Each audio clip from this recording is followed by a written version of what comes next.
Hello, here's a continuous CSCI 430 operating system, and just like quick recap where we um, mentioned and covered in the previous.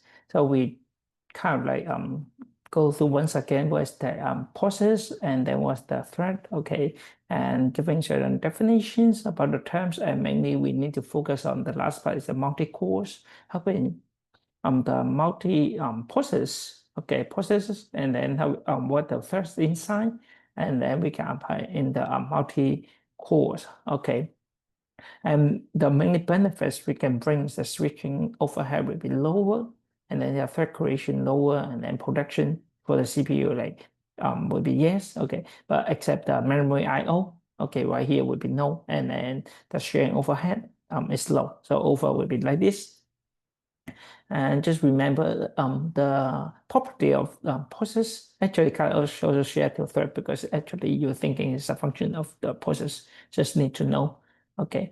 And we'll continue talk about like what are the types of different threads. Okay. So that's how we're going to um continues. So we're able to explain what differences between the user level and kernel level of the threads. Okay. So if you remember the graph we cover before we look into the process, and then the friends right here. So we have the graph showing right here. So we have the like some like user stacks right like, between like friends control like the like before we have the PCB, and right now we have TCB inside with user stacks, kernel stacks. Okay, right here.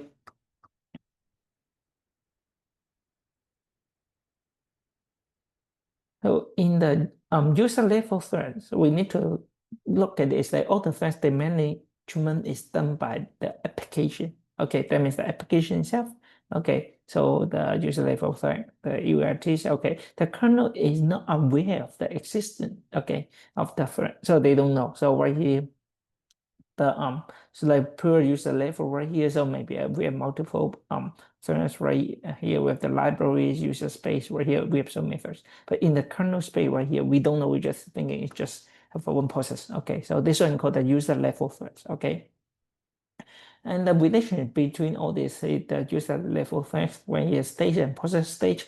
So you can look at the example here. We have a multiple, like the first one, we have the ready running between a both stage. Okay, right here. So and then we have the like other process B. Okay, process B, we have the like ready running block right here. That's how it looks like.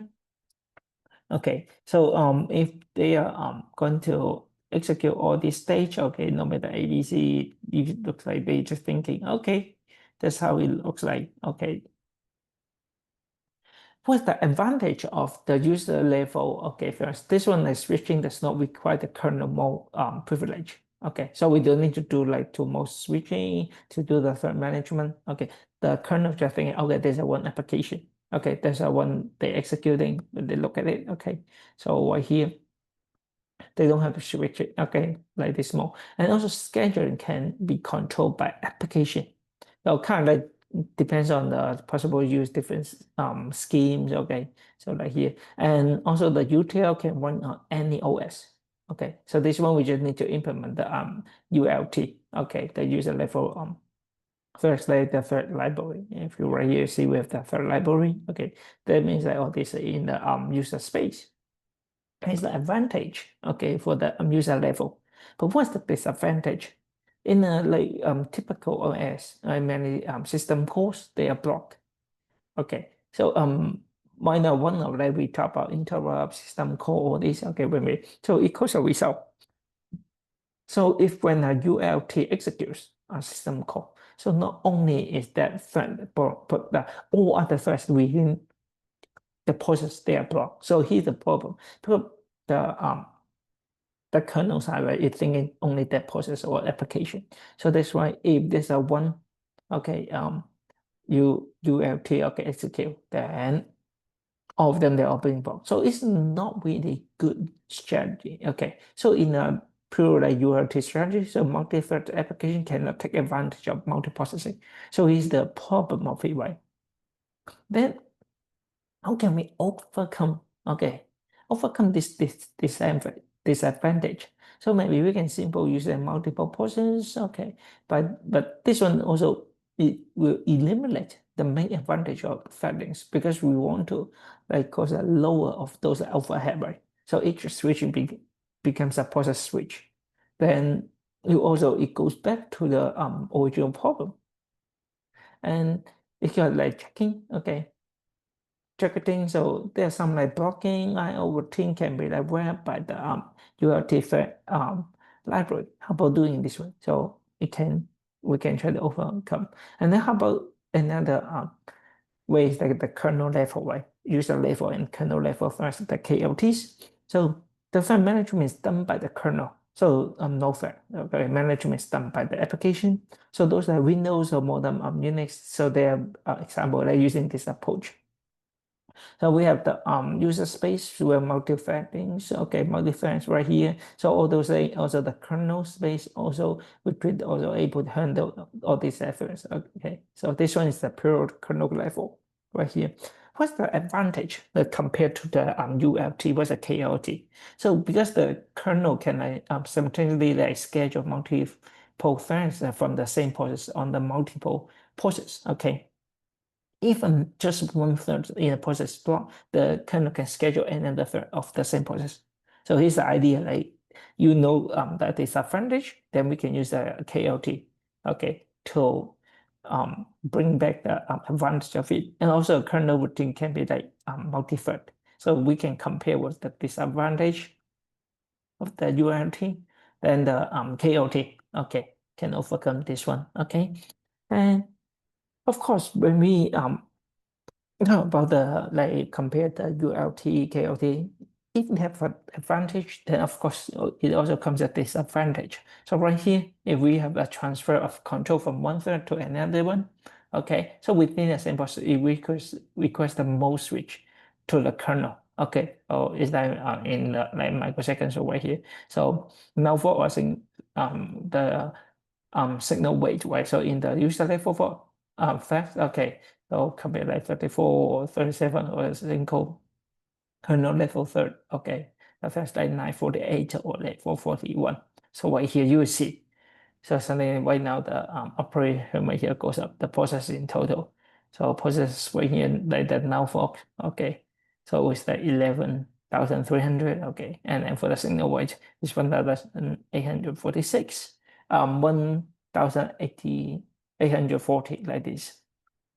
So you will see right here, it causes a problem using the KLT. Okay, so because we have this switching, okay, because right here talk about we need to switch because we need to support the multi threads, right? So we need support from the application level, user level, okay, down to the kernel mode, okay, right here.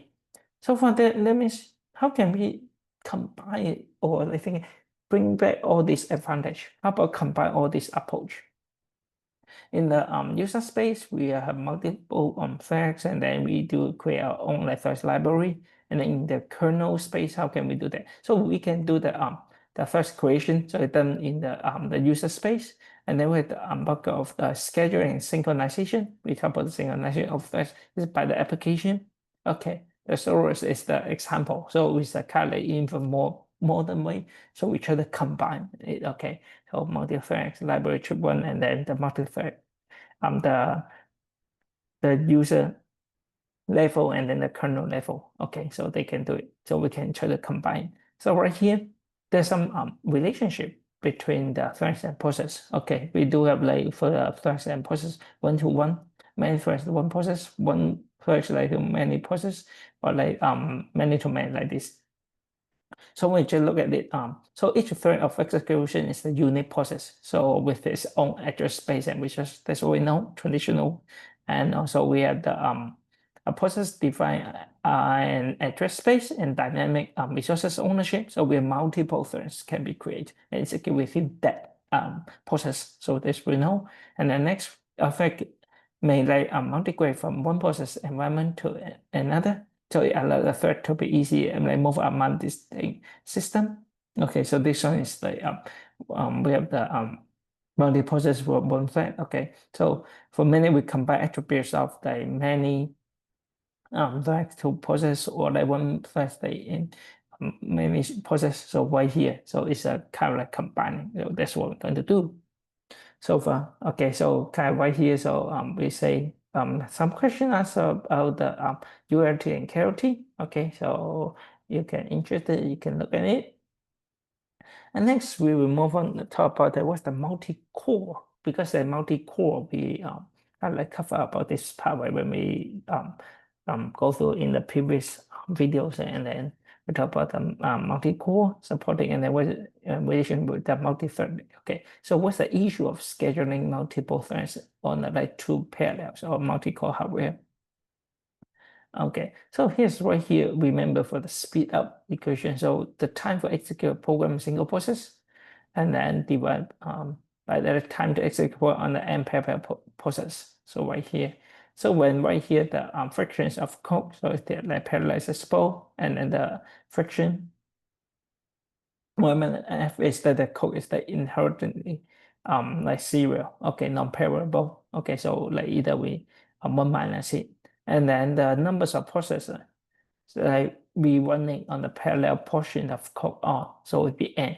So when we divide by, so with the how many parallel, so here's the equation we're going to calculate, and so far it's just like telling you if we're plotting the relationship between the number of processor and then compare with the relative like speed up, because when we try to calculate, so you giving right here the speed up like right here, calculate in different percentage of like 0%, 2%, 5%, 10%. Okay, so like sequential portion. So as 0% is more like the have a linear relationship, and then right here like 2%, 5, 10%, right here is good. So that you see the speed up relatively like for 10%. So it's not really like comp. And then compare with the processor, like with the overhead, so they do have a like maximum point, so they reach out and they drop down from the like if we have the 5%, 10%, 15%, or 20% of it. So far, it's just like telling. So it can like for the 5%, that means the lower percentage of it. So with the like overhead compared with the number of processor with the speed, the relative speed. Um, or the database like workload when we checking like compare in a multiple like processor hardware. So for we have like more of the CPU. Okay, kind of like we expecting the perfect scale like right here, like is a linear relationship. Okay, we're going like, but actually, and actually scheduling is not exactly like even a touch it. So you will see, okay, moving right here. So it's not really exactly, and so far, we just go into the more like details about the application, like that the benefits you're going to bring, like for the multi-thread like native applications, because the characteristics they have a small number of high thread process. Okay, process. So it's like really good, like if we have those like native application, and also the multi-process, okay, applications. So we can categorize like by those like presence of like many single thread process. So all these will be including also some like Java applications or like multi-instance applications or this. That means those like multiple instances of our application in parallel, we can able to do it. So those will be like able to get the benefits of like multi-threading and multi core. Okay, in right here.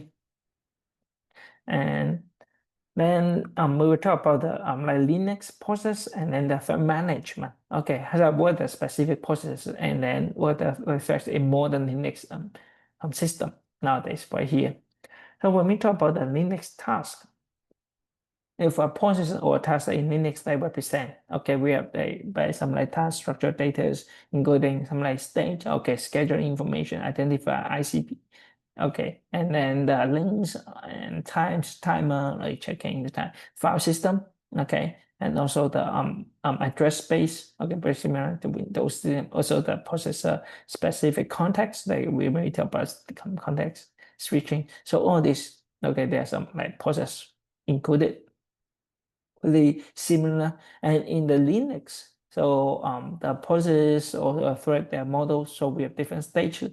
So when we create, we always start with the ready stage, and of course, when we able to run it, then we have the executing. Okay, if we need to like the times out somehow, then we need to rescheduling, then we put it back to ready. Okay, if we receive certain signal, we need to stop it, then yes, and then we receive signal, then we put it back to execution ready. If we do have some like interrupt, right? So or some interrupts that are interruptible, then we like just like waiting for event, okay, and then put it back to ready. Or if we have something we interrupt waiting for a signal or event and put it back to ready. So once we finish the execution, so we're into the termination, then we move the zombie. Okay, so this one is the stage. Okay, compare. And these are for the Linux part, and the Linux side provides a unique solution. So it does not like recognize the distinction between the threads and process. So here's the idea. And so far right here, just like quickly just go through all this content. And you can see the all those like the create like there's some content including the create ID is like the task ID or like dispatch. Okay, so if the parent it does not want to have a signals sent on axis or some like files. Okay, the files they including share the tables that identify the open files or the FS. So it shared the tables that identify the root directory and also the current networking directory. So also as well as the value of the bit mask using to mask the initial file permission of the new files. So all this right here, whenever the cron like identity task. So it's setting the PID to 0. So this one like helping to refer to idle task. Okay, so that means this idle task is the endpoint. So when all available tasks they are blocked waiting for resources.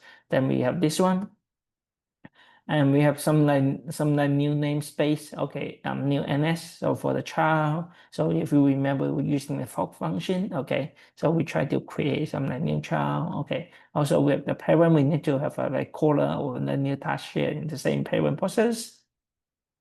So also we have that PDWAs, if the parent process they being like traced, then also the child process also be traced too, and also we can set the ID.